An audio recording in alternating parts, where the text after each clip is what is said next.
rarely the hardest thing that we have to, rarely the thing that I care about the most is how hard I push them, is how fast can we recover to do it again. But that same thing applies in everyday life. Like, the world's going to throw us challenges, and our body has to go through those challenges, but it's how do we recover from those is that ultimately this decides our future of our success, right?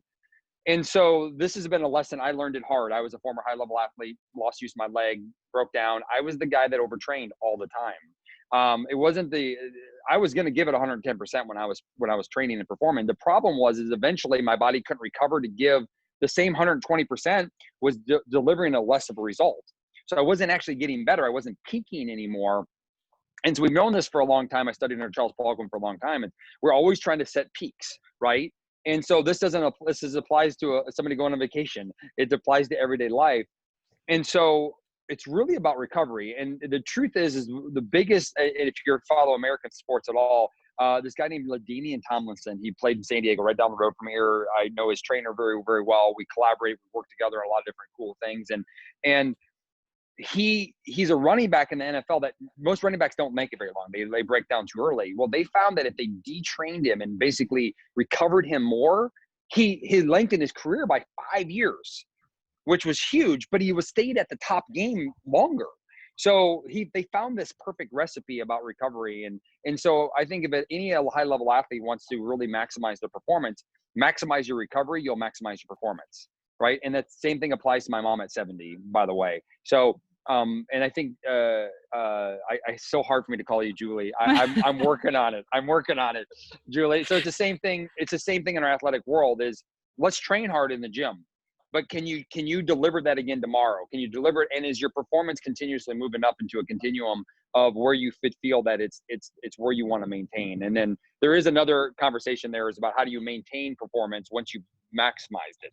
Once you get to that, Michael Jordan got the best he could. The goal is now how do you stay here without going backwards? And it comes back down to the same conversation of recovery. Yeah, maintenance. We break it down. We try and make it oversimplified in that, your body breaks itself apart so that it can then heal itself. And without the healing time, you literally can't get better. And then you go into overtraining. Can you say something about like that constant state of repair that we're going through, especially when you're training at a high level, when you're training multiple times a day, or when you have a specific, you're training in a specific method? Yeah, I think that, based on the human body's doing that already on its own, right? That's the whole point of autophagy. It's a cell. The cell itself is trying to repair itself. It's trying to replenish itself, and it ultimately replaces itself, right? That is a continuous process. And as a species, we were never. Truth is, athletics is abnormal to us as humans, meaning that we weren't designed to push our body to these elite levels every single week, day in, day out. That wasn't a natural process. We were forced to do that through survival, through, achieving just through life and death. But as a whole, competition, that is not a normal thing. Why, hence, a lot of athletes actually shorten longevity because of this constant press on their system. And so what you're looking for is the more that you push your body. So I'll give you an example. On average, let me back up for a second. So what would you say the average athlete on here would be? What's the average age? Let me see. The average age is 21, I would say. Hey, Okay. könnt ihr alle eure Alter im Chat so reinschreiben, damit wir irgendwie so weiß, durchschnittlich, wie alt ihr seid. Ich glaube, aber 21. 18? Cool. Yeah, 18 to 22. So the one thing we talk about with athletes is we also talk about training age. So when you're training age, meaning how many years you've been training, how many years have you been training your body? Training age 27. So if I take Laura at 27, and she does, let's say, a leg workout, I might take 8 days. Now, I wouldn't know this until I was working with her personally, but she might do a leg workout. It might be 8 days before she does her next workout if she started training when she was 6. Because her training age, she doesn't actually have to push her body as hard to get the same response as somebody that's 18, where we might do two a week workouts, right? For their legs, just saying this in general, right? And so this whole thing has to do with, because of the recovery process, but because neurologically they're getting more out of their workout, that gives them a longer extension because the nervous system has been programmed already. So as opposed to when you're just building ground capacity, basically. Right. Right. Okay. Yeah, exactly. So somebody that's new to fitness, they have a low training age, so they can't handle a lot of volume initially. But what we'll do with them is we want to train them more often because we're actually programming their system, right? We're trying to lay down a foundation. We're almost giving them muscle memory. You can use that as a simple term. But as they've gained that, then they've earned the right to go longer between training sessions to get a result. I work really closely with a high-level bodybuilder, maybe top 5 in the world of all time. And ironically, he barely works out. Like, he still performs at the top, but he barely works out because he basically built equity. He has a savings account of workouts that he's banking on now. But if he was pushing it hard, he would break down and he would actually perform less well. So training volume or training intensity is going to shift over time, but then also the amount of training you do should shift too, because if the system can't repair itself fast enough, you lose the edge to where you want to ultimately go. So would that be, for example, we do what we do now. Is that, for example, the same thing that happens when you train like high intensity too often? For example, speed. And I know athletes, a lot of the football players on here have written me before, or they're my athletes. And we talk about like, you need days off between speed workouts that actually makes you faster. You don't need to train max velocity or maximum sprinting every single day because your nervous system, et cetera, et cetera. Is that the same concept? Exactly that. Well, they back in the day we used to call it cross training, and then we didn't understand the rule. We just realized when you cross train, people tend to get better. Well, what it really was is that we were supplying the demand for the athletes. You got to remember, training your body is as much biochemistry as it is. It's your own drug, if you want to get to it. Like, you're doing it because you love it, right? So if you take it away from an athlete and you don't replace something with it, then they feel like emotionally they're not where they want to be. So it's the psychology behind it. So what you want to do is you want to cross train. You're basically fulfilling their need that they're doing something, or the emotional side of they're fulfilling it. At the same time, you're allowing their body to recover from that form of activity so that it's simple. If you do a full out, hands down, 100% max out sprint, and you don't give enough long time recovery from your nervous system, you'll perform less well the next time. Well, your goal isn't to go backwards. Your goal is to go forward, right? And so you should want to build on that all the time. Doesn't mean that you don't, because we all know that the pushing to the limit isn't the hard part. It's, are we able to push to the limit and then grow tomorrow? Push to the limit and grow tomorrow. Push to the limit, give it 2 days and grow 3 days later. That's the patient side, is the hard part for athletics. They got to be more patient more often. The best athletes I've ever worked with, true story, it kind of made me mad because I wasn't this way. They spent a lot of time sitting on the couch. They all had little pooch bellies. I'm like, are you kidding me? Most of our NFL running backs all get a little heavy. We actually carry extra weight for them because they can take a bigger beating, but they spend more time doing nothing. And it's really what they were doing is recovering.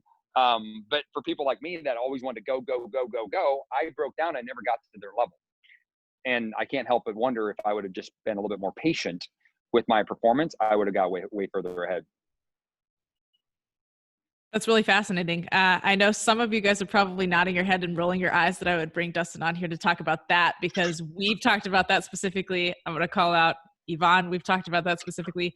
Anton auch, weil ihr wollt immer so Ausdauer machen. Und das ist es halt nicht. Aber was fehlt immer bei mir, ist dieser Ersatz. Ich versuche auch Ersatz zu geben. Vielleicht habe ich das doch nicht geschafft. Yvonne, ich glaube, wir haben das geschafft. Anton noch nicht. Dustin, what I was saying was, a lot of times we get that issue with endurance running, is especially soccer players, and there's a lot of soccer players on here, is Yvonne agrees, is that they want to condition, and that's it, because that's what they're used to doing, and the more the better, that sort of concept. And so then when they start training with me, I try and slowly take that away from them and say, we're going to do speed, we're going to do conditioning as necessary, and strength, and then bring you up to this level. And during the season, we just maintain that. And obviously regeneration is important, but I have to give them something as well in replacement of the conditioning. The psychology is the trick to that whole process. And fear. People feel like if they step back, they're going to lose it, but that's the time to grow the most, right? We always say, are you working from a business perspective, are you working in your business or on your business? And same thing from performance. If you're always in it, You don't work on it, so you don't get the next exponential growth. Same thing with relationships. It's sometimes you're in it all and you feel the heat. You got to step outside of it and you go, wow, this is how much I can grow, or how much I already did grow. We actually got that lesson from an Ironman competitor. He's the swim bike run. And he literally he's always been one of the top Ironman athletes in the world. Well, he broke his toe a month before the Ironman. And he basically gave up that he was going to win the Ironman, or he was even going to compete for the Ironman. He broke his own record by almost an hour. And what he learned was he couldn't run.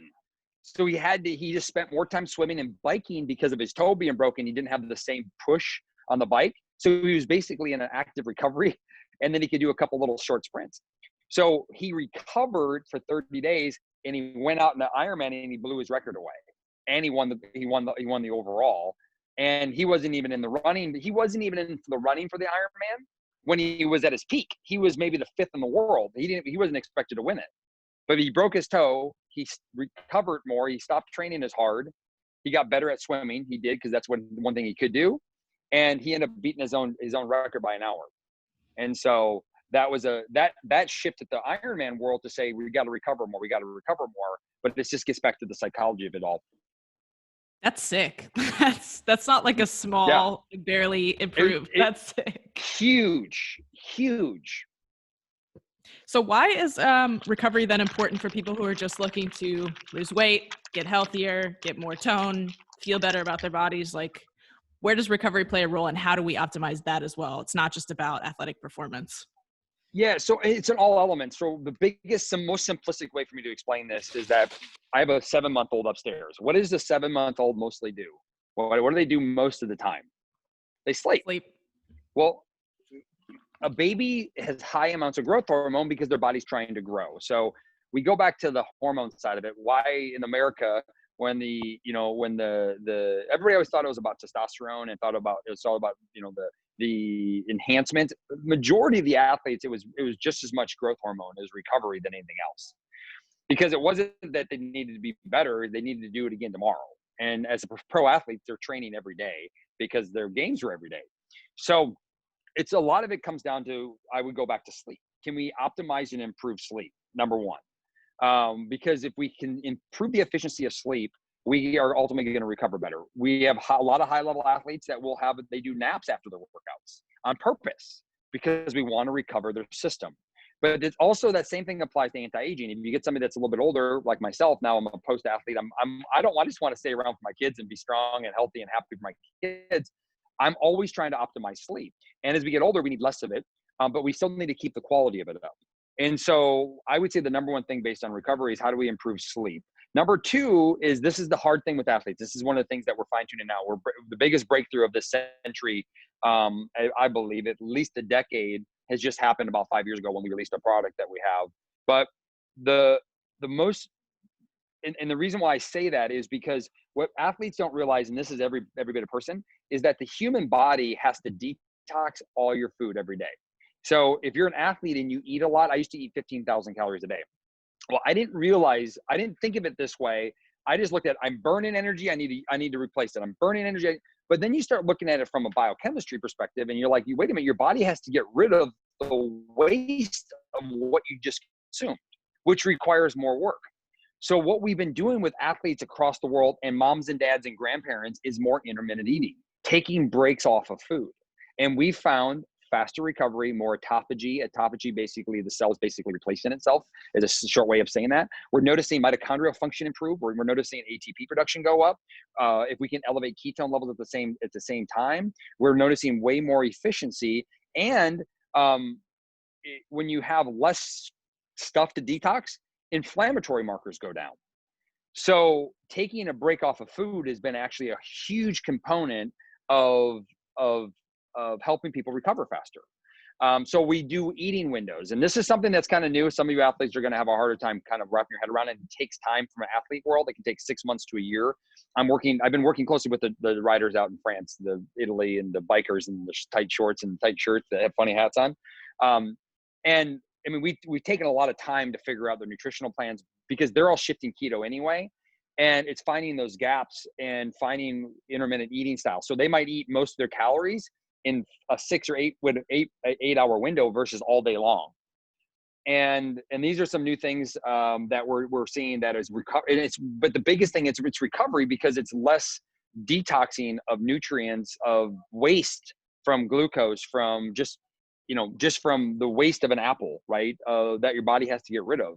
And the human, we were created to be pretty powerful, pretty amazing beings. And remember, most of our athletes fasted most of the time, or most of us as humans fasted. So not eating food is actually a very normal process. So if we can blend that together with athletics, I think we can see some cool things.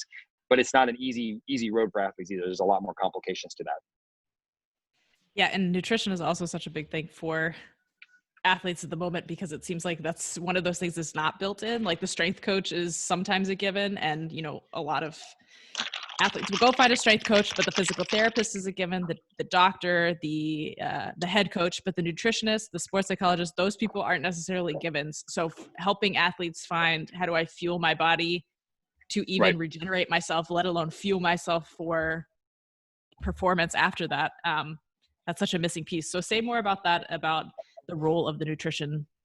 And yeah, I mean, we'll get to supplementation, but I would say that nutrition is such a huge element in so many ways, but it comes down to energy sources. And so what happens when we think about most athletes, I've been blessed to work with a lot of, it's actually female basketball coaches at the university level. And what happened to them is that they all got really large. They all gained a lot of weight, like 100, 200, I mean, a lot of weight. And the reason why is they were beating a bad diet with exercise. So athletes can get away with eating kind of crappy, still, because they're amazing people, amazing athletes. They tend to perform better than the average person, maybe even than the average athlete, but they're not still take care of themselves and not looking at it from an energy perspective and a recovery perspective and a cellular perspective. And so, I mean, I work with vegans, I work with non-vegans, I work with paleo guys. I mean, we have all these different people, but I know about athletes that say we got to figure it out. But this is the same thing. My mom, we got to figure it out for her. And so I think nutrition is a huge, huge component of it. We have to look at it from energy efficiencies of each individual cell. And how do we provide the right information, the right energy to that cell based on the timing of when you're performing? So I'll give you an example. So like just in the Tour de France guys, like some of our riders are going to be doing, and I'm talking about them because they just happen to be the ones in my head. I work with tennis players. We work with the top female athlete in the world right now. She's a bobsledder. All their diets are different. But we're always trying to see is how can we create the most energy? And this is something I want to define for everybody is a lot of times people drinking caffeine and they think that's energy. It's not. I'm talking about when you give a kid a candy bar, like some of you are 18, so you're not a kid. I know you're not a kid, but if I give you a candy bar, you literally got you kind of like are buzzing. You got this energy. You got this like, I want to go, go, go, go, go. But if I give Vicky a candy bar, she wants to take a nap.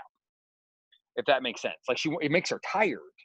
Well, the caloric energy that she's consuming isn't getting to where it needs to go. And so if you're a younger athlete, you're going to get away with a lot more freedom in your performance. Doesn't mean you can't optimize it. But as you get to that 27, 28, what you're consuming, if it's not providing the right energy source for you, you're not going to get the same return. And it's a little bit of trial and error. That's why we use ketones so prevalently in what we do, is because it's a guaranteed easy efficiency energy to optimize ATP production, oxyutilization, and performance.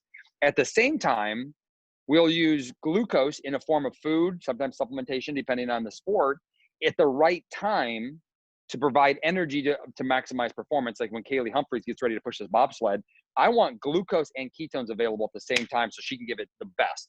And she's shortening her run time or her initial push time. And in bobsledding, it's a fraction of a fraction of a fraction of a second, right? And so it shortens that time so that she can get the most out of her performance. But then at the same time, on the weekend, when she's not training as hard, I want her to go back into a different energy source using ketones because she's not working her body. She doesn't need a bunch of glucose to waste and get rid of. So this is something that's going to come more in the future. And it's going to be basically an individually customized diet for people's not only metabolic system, energy efficiencies, but also we're looking at their sport that they're actually playing. Are you endurance based? Soccer is kind of a mixed sport, but it's more endurance than anaerobic in general.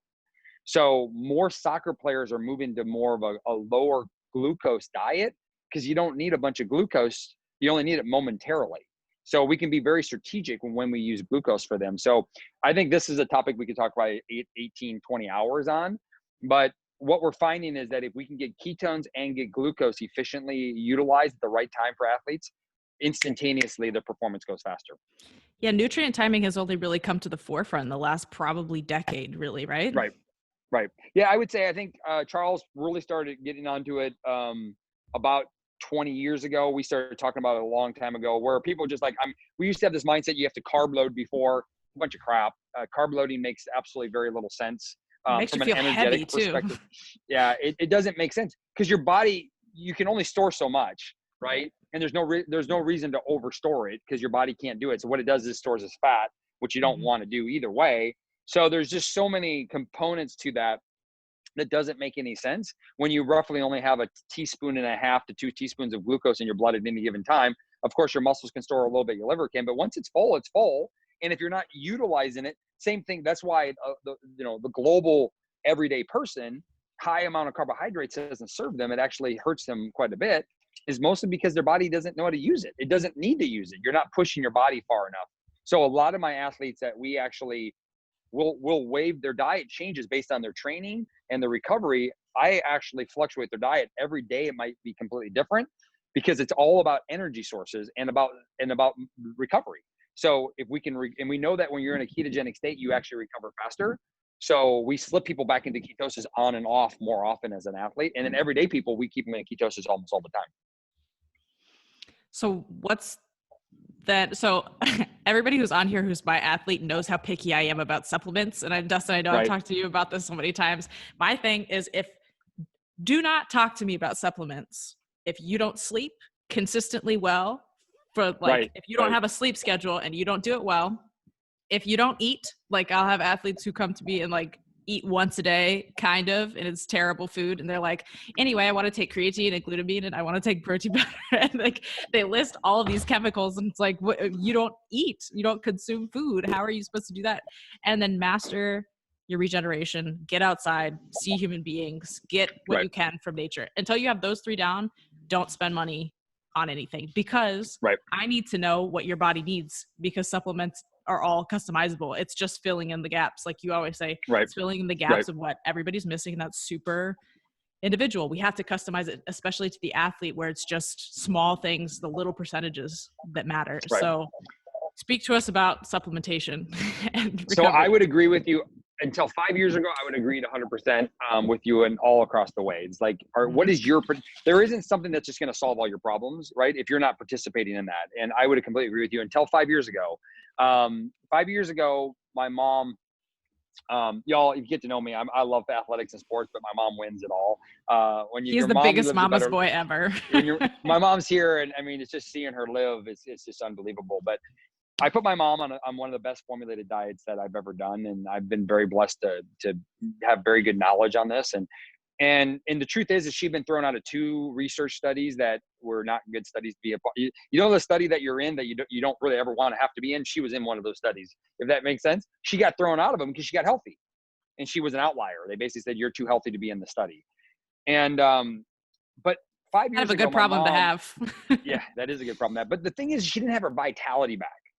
And my mom's diet was dialed in. We were doing all these things, quote unquote, right. And as soon as we released this product, as soon as we released the consumable ketones, the only bioidentical ketone supplement, I went home and I gave it to my mom. And within 3 days, her life started changing. 4 months later, my mom completely transformed her entire life. And what I realized of something is that I still agree with the principles of you should do what can you do? Can you be responsible for your sleep? Can you be responsible for at least good nutrition and just good state of mind, beliefs of yourself? And I believe in all those principles. But what I realized is that it wasn't my mom's fault anymore. Why her biochemistry wasn't able to sustain itself and balance itself. No longer was the best night of sleep going to work for her, because she'd done all those things. And what we found is that when you elevate your ketone levels, it actually, if some people, because their mind's rushing, right, it can help relax their mind to sleep better, or at least improve the quality of sleep. So what we were doing is we were giving them a primitive foundational state of just, you call it homeostasis, just a very good balancing place to be, So then they started making the decisions to take care of themselves. And so this was the first time in history that I've ever seen something where I could give it to them, where then they started eating better and they started sleeping better and they started becoming more responsible. So it gave them momentum to do all the hard work that they were failing at. And as I've learned more about this, there's a researcher out of Stony Brook University. She works very closely with Harvard Medical School, somebody I've gotten to know very, very well. Is she's proved out in America, it's different in every country, but it's at least across the globe 40 to 50%. In America, it's about 60%. No matter how hard somebody tries to be perfect on a regimen or routine, they're actually going to fail because of this. It's a transporter in their brain that basically has been deactivated because when they were a kid, they ate crappy and their parents didn't know better because we had candy bars and we had sodas and we ate pastas too much. Like, it was all things that were normal to us that basically broke the system. That willpower is no longer as strong because primitive instinct is trying to keep you alive. And I know I'm getting kind of deep here. So, but she herself, she started studying our product and using it. And she noticed within 6 weeks, she goes, basically the primitive instinct turned off and people could start to live again and make decisions better on their own. So for the first time in history, we've seen a supplement that actually can do that. And the cool thing is it brings us back to the fundamental state of just natural being, which is ketosis. So, so in general, I believe in supplementation is a supplement to your current situation, your current life. So if you're an athlete, you have a higher responsibility to sleep better. You have a higher responsibility to eat better because you're pushing your body more, right? But at the same time, sometimes you need to fill those gaps with some supplements. That's great. If you're somebody that is having a hard time getting control of all those elements, if you're an athlete or non-athlete, use ketones as a ways to get back into that state, and you'll feel like you have control again, and you'll start making those decisions better. Yeah, I laughed you and my mom out for like 3 years, I think, because I hate supplements. So I wasn't trying to do that shit. In the past, I hated supplements. Because again, I've dabbled in all of the worlds, the college sports world, the CrossFit world, whatever, and everybody's on Omega 3 different times a way, creatine at night, all this different stuff. And you just like list all of the things that you spend money on. And it's like, bro, you don't even eat. You eat a hamburger and that's it. Right. So again, for me, it was always until you had those things. And then I was like, but I'm good. So I don't really need it. Dustin. And you're like, but Julia, you believe me about everything else. So why wouldn't you believe me about this? So finally he convinced me like 6 months ago to try it. And he sent me a pack, whatever. And when I tell you, like, never slept better in my life, never slept better in my life. And then obviously I'm a psychologist. We study flow state in sports performance, and realizing like when I'm high on ketones basically, or when ketones are my supplement that I drink every day, I'm in flow state in performance, but also like when I'm at work. So I can sit down and just work. When I'm going for a walk, I just am in that state, which we don't know how to do that as sports psychologists to get people into flow state. So that's why it freaked me out. And then you laughed me out because you were right all along. So tell us a little bit about, first of all, the difference between the keto diet and ketosis. Yeah, and so just right off the top, I don't recommend, very few people that ever do the ketogenic diet. I think that it's so restricted. It's really strict. I do work with it from very specific athletes. I work with it, and we take 6 months to a year to do it. So I don't recommend that, especially an everyday person. You don't need to go there unless your doctor prescribed it. But I do recommend ketones.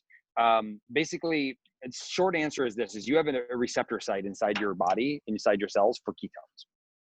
So, and most cells have a receptor site, and it's got to be bioidentical. Your body can produce its own, but the only way to produce ketones efficiently, there you go. The only way to produce ketones efficiently is to basically never eat carbohydrates again. I like to use the joke, it's like swimming from London to New York. You can get into ketosis if you want to swim from London to New York, or you can just take an airplane, and that's what our product is. So the elite soldiers in America, the Navy SEALs, were basically needed to be in ketosis, and NASA astronauts. And so Oxford University and University of South Florida started to kind of go after and try to figure this out.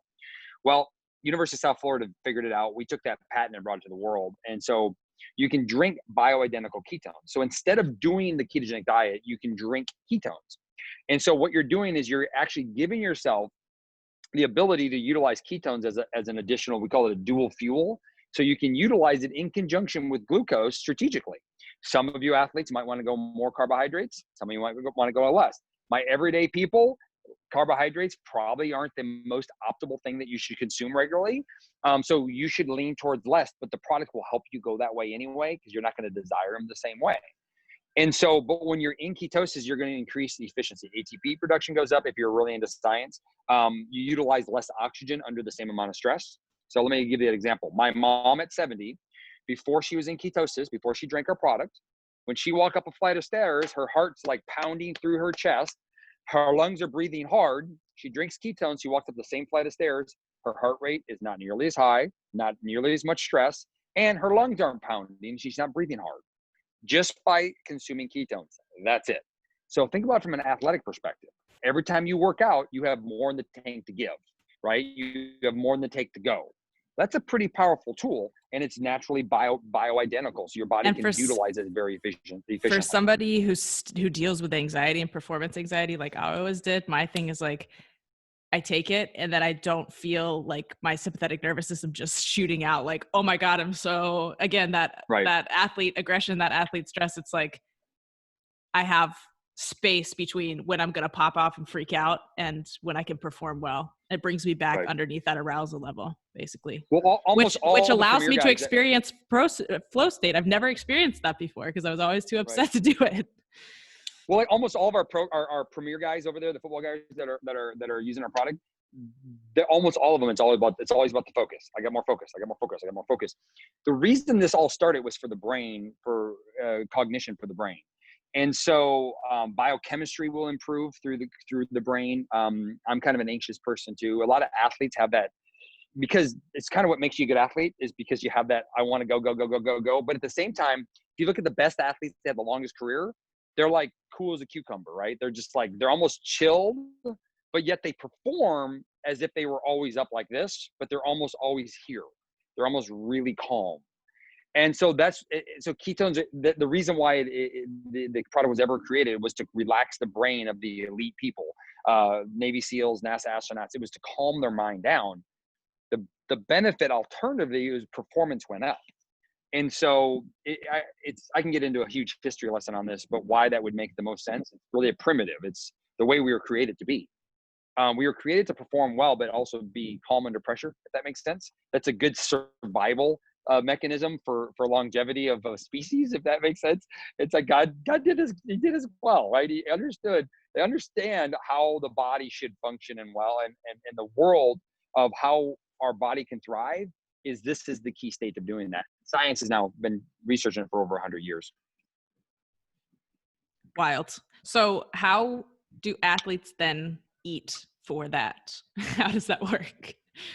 So if you want to do ketones without our product, the only way to do it is to alleviate all carbohydrates. You're down to about, an athlete can go anywhere from 20 to 100 grams of carbs a day. Most of it would have to be around their training window. That's the only way an athlete can achieve that. With our product, basically, we just have them drink it 30 to 40 minutes before they train, and then 2 hours later. It depends on their cost, what they can afford for themselves. But that's kind of how we do it. Almost my athletes, I do it twice a day, morning, night, or afternoon and morning, depending on when they train. And then with our athletes, what we do is we have them tailor their nutritional plan. So if we can reduce carbohydrate load on an athlete, we tend to see a long-term better performance, but we can be strategic on when we time the carbs for them if they really want to go at it. Meaning if you're an anaerobic athlete and and we can even do give me 3 athletes and I can literally give an outline of each individual athlete based on their training regimen. We could do like an actual, I could design the plan for them so they could see what it would look like for different styles of athletes, men and women, because there's a slight variations for men and women, because women have to go through their cycles. That's another thing that we could talk for days on. That's a timing component. And there's a time that I would switch your diet during your cycle to get a better experience of recovery to actually optimize your performance coming out of it. So, but nobody does that. Like they don't understand that there's a lot. Anyway, I can go, it's a rabbit hole, but there's a lot there. So yeah, I think it's not that, I promise it's not that hard. It's just, it's new for a lot of people to think that way. I think we don't realize that everything we put in our body is a chemical, and our body is full of chemicals, and they all work together. It's just a dance. And Literally. when your hormones shift, the dance shifts a little bit. You go from the two-step to the tango, and it's not that different, but it is different, and we should treat it that way. And so women have that cycle, men do too, but not nearly as much. So theirs is easier to have. Can you dive in a little bit more on the inflammation aspect and the regeneration, and where we kind of get into alleviating that? Because obviously that's super important. All kinds of inflammation, obviously. So some inflammation can be healthy to an extent, obviously, but when Right. we're talking about recovery, it's optimal to not be overloaded with Right. inflammation. Give me 1 second. I gotta just text somebody a second. You are golden. And again, in case you guys have any questions, you can stick them in the chat box, and we will have some time for Q&A at the end if you have any more specific questions for Dustin or anything super general that either of us can answer. Können wir auch auf Deutsch machen, falls ihr dann eine Übersetzung machen wollen. Okay. So the thing is that what people don't realize is nutrition, a high amount of food can cause inflammatory markers and responses. You're probably starting to catch on to like gluten and lectins, and there's different things that or dairy can cause inflammatory responses. A lot of you are younger on here, but in America right now, autoimmune disorders are running rampant. They're way worse than people realize. And so the inflammatory responses are occurring, and they can be triggered by emotional stress, physical stress. My autoimmune disorder, I believe, was triggered by exercise itself, but also through nutrition, through just dietary and I've been eating dairy my whole life, but it doesn't mean it wasn't causing a low level inflammation. And eventually it adds up when you add all the components together. So all those things are factors that we can dig into and help figure out. And so one of my whole things is how do we just it is if we reduce carbohydrates in general, that reduces inflammatory markers for almost most of the population, does better that way. So that's been pretty evident here in the States with a lot of really extensive research that's been gone into that. Our product itself helps support that process, because if you don't crave as much food, if you're not binge eating, you're recovering faster, your body's naturally going to be able to recover from that process. And therefore let me back up for a second. First off, inflammation isn't a bad thing. It's not at all. If you sprain your ankle, that's a good thing that it got inflamed. The inflammation is there to try to recover from it. So let me back up for a second. So when you break your body down and it gets a little bit inflamed, that doesn't always mean it's a bad. That means that the body's trying to heal itself. The body is the master at its own game. Yeah. Exactly. Systemic inflammation is when your body's getting inflamed continuously outside of a damaging of an activity. So when you sprain your ankle, like right now, there's a lot of evidence that, if you want to get your ankle as healthy as possible, ice in it may not be a bad thing, but taking anti-inflammatories and trying to reduce the inflammation is probably not the best for your ankle, but it may help you get back on the field play sooner. So you have to decide, is it about performance or about getting strong again? And I can't decide that for you. There's a huge scope in there. So inflammation itself is not bad. It is part of the human process. It's just, is it systemic? Is it constant? Are you allowing it to recover? Can you manipulate your nutrition to support less systemic inflammation and promote more efficient recovery, which allows the process to happen faster so that your ankle gets healed quicker, or your quads because you overtrained them? Yeah, it makes sense as a natural part of training and regeneration. Right. But okay. Right. Yeah. The systemic part is the part that we want to limit. Exactly. Yeah. And that's where it's getting out of control. The systemic inflammation is starting to become basically a global pandemic. It in itself is a big problem. And I think in the next 20 years, it'll be the biggest problem in America, at least. I think it's going to be huge. It's unfortunate. It's going to the place it's going. So I think we have a huge future around it, around how to improve it. So when it comes to regeneration, the things that we should be stuck on are obviously ketones are a big topic that we need to be more educated on and be implementing with our athletes as well, and as athletes. Right. Inflammation, limiting inflammation, generally speaking. And what else would what's the message? What would we leave people with how do you regenerate as a human being? I think I think the number one thing is almost trust yourself. Like, it's like, stop being you, but trust you, if that makes any sense. Like, almost forget about what you've been told of what's right or wrong in the world of performance and wellness. If you're on here and you're 45 or older, forget what you've been told, because it's been misconception. It's about human optimization. It's about improving the human efficiency. And we were created in a way to thrive, to be healthy and vitality. And so I just shot a video a few minutes ago. I have 3 basic principles of foundational elements of health and vitality. And the 3 principles are this: ketones, if they're not part of your daily life, either through diet or through supplementation, through what we're doing, your body can't operate at its highest potential. We've kind of anchored that one in. Number 2 is minerals. So I'm huge on hydration and minerals. It doesn't have to be through supplementation, through high quality water. Europe, you guys tend to have better water than us in the States. In the States, we may have to supplement it because our water sources are kind of crappy. And then the third is amino acids. And are you not just consuming the food to provide amino acids? Are you breaking it down to utilize it? And that takes time to figure out. And so my whole point of saying that is that those are fundamentals, vitamins, stuff like that come later. Those 3 things are the vital principles of the human body getting to here today. And so we can amplify those and optimize those. Everything else behind it gets easier. And so those are, to me, the foundational state. So how do we get more amino acids in our system? You know, if you're a plant eater, you got to use supplementation to some level to get those in your system. But if you're a meat eater, make sure you're digesting well. Make sure you're chewing your food, taking your time to eat, take care of yourself, reduce stress. That all helps the absorption of nutrients from protein. Drink plenty of water, make sure it's minerals water, and get your ketones in your system, or do the strict ketogenic diet. Either way, to get your ketone levels elevated, you'll maximize performance. But I think the biggest thing I would challenge everybody with is that challenge what we've been told is right, but also believe the people that have been successful. Meaning there's people that walked before us that have performed at a high level. Believe what they've done. Like, they've done a lot of things right, but also challenge the fact that we can be 10x where they're at. I believe in the next 8 years, every single world record will be broken in the next 8 years based on the technology that we created. Every single world record, it's already happening, y'all. If you haven't been watching, it's already starting to happen. And so I think it's just the beginning of a huge paradigm shift. And I think we're going to change the way all athletics and how people live day to day in their life, because what we've been doing for the last 80 years is not working for most people. So we got to do it differently.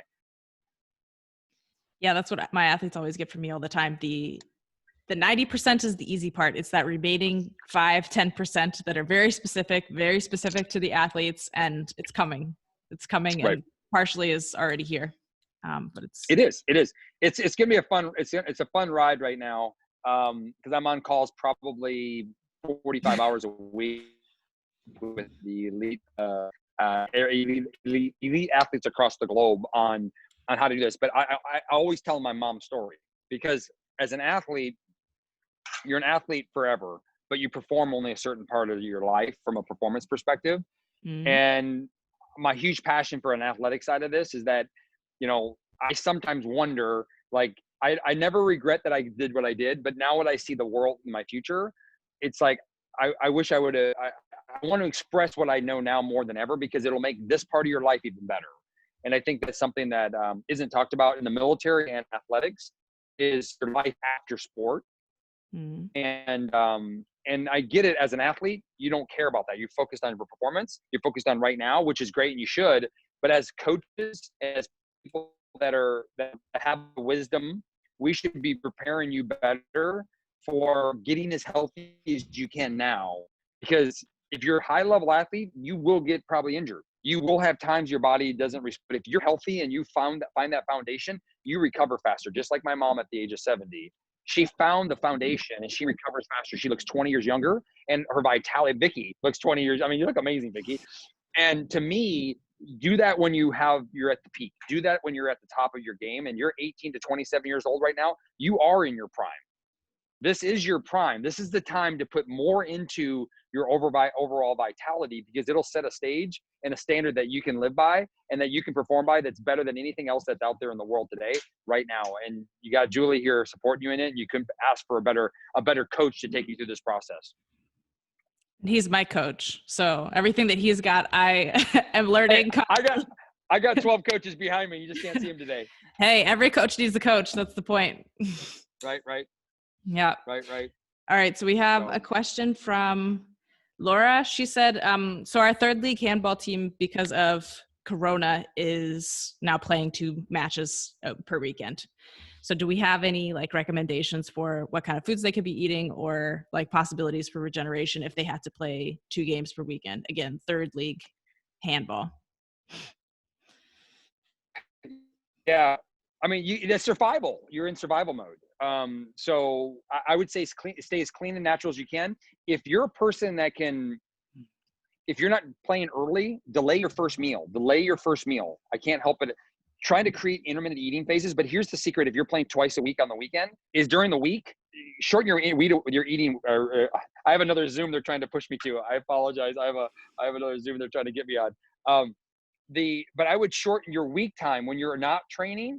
Shorten your eating windows. Try to eat over maybe an 8-hour window or a 10-hour window instead of eating 6 or 7 times a day. You still might eat the same amount of food, just shorten it and allow your body to just rest, recover. Your GI tract needs to recover. The eating all the time has not been the optimal thing for our longevity, for the recovery of athletes. Now it's hard as an athlete to eat that much in a short amount of time, but do better. Instead of, I used to get up at 4:00 in the morning, I'd eat my first meal and the second meal at 7.